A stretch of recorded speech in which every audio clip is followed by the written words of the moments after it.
AITA for leaving my partner at home because his OCD made me late to a dinner party at a restaurant.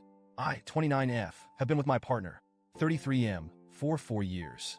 We've had a good relationship overall. He's kind, caring, and honestly one of the most thoughtful people I know.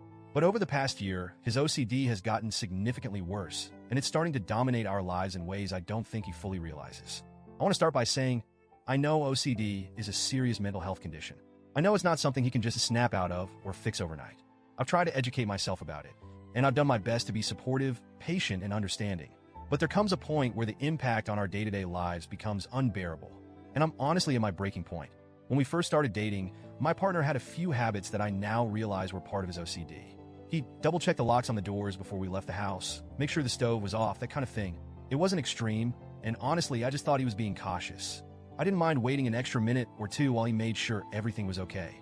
But over the past year, his routines have become so much more intense. It's not just checking the doors and stove anymore. It's repeating certain phrases under his breath, checking every window in the house multiple times, and doing these internal mental checks that can take upwards of 30 minutes. It's no longer just a small quirk. It's something that has started to consume large chunks of our time together. The worst part is that he refuses to get professional help.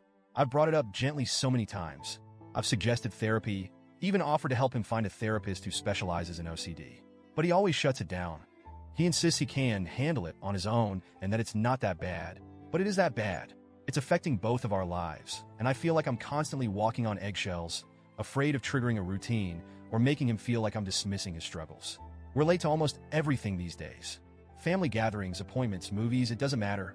If we have somewhere to be, I've learned to add at least 30 extra minutes to our prep time, sometimes more. But even with that buffer, we still end up running late. And it's exhausting.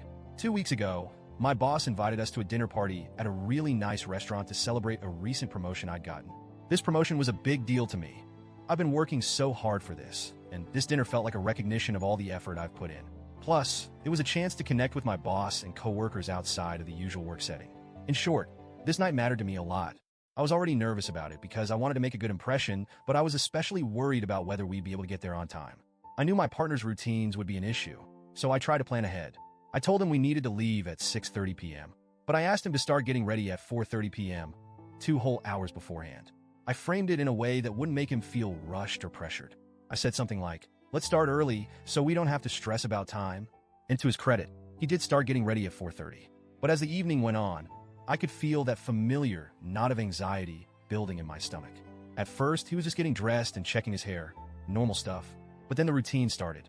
The stove, the windows, the locks, the repeated phrases under his breath. I watched as the minutes ticked by, and I started to feel panicked. At 6:15, I reminded him gently, hey, we need to leave in 15 minutes. He said, I know, I'm almost done. But he wasn't. At 6:30, when we were supposed to be walking out the door, he was still mid-routine. I reminded him again, more firmly this time, we're going to be late. I really need us to go now. But he couldn't stop. I could see the frustration on his face too. He didn't want to be stuck in his cycle. But he couldn't break free from it. At 6:45, I had a choice to make.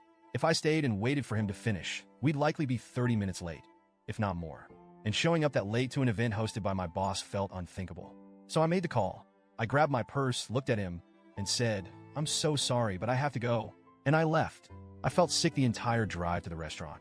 I kept replaying the moment in my head, wondering if I should have stayed, if I should have tried harder to calm him down or help him through his routine. But I also felt relief that I was going to make it to this important dinner on time.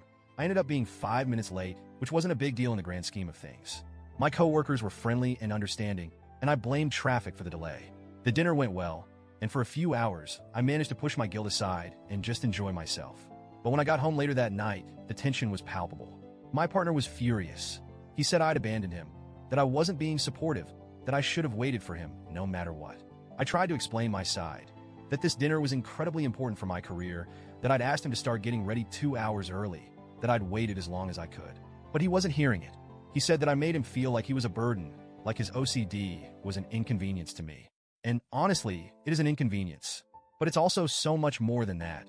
It's heartbreaking, because I can see how much he struggles with it, how much he wishes he could just stop. But he can't, and it's eating away at both of us. It's been 2 weeks, and things are still tense between us. He's been distant and cold. We're barely speaking, and when we do, it's clipped and awkward. I feel guilty, but I also feel angry. I feel like I've done everything I can to be supportive, but his refusal to get help is making it impossible for us to move forward. I don't know what to do. I love him, but I also feel like I'm drowning. I can't keep living like this. Constantly late, constantly anxious, constantly worried about how his routines are going to affect our plans. But I also can't imagine walking away from him, knowing how much he's struggling. So, Ida, was I wrong for leaving him at home that night? Should I have stayed, even if it meant risking my reputation at work? Or was I justified in prioritizing something that was so important to me?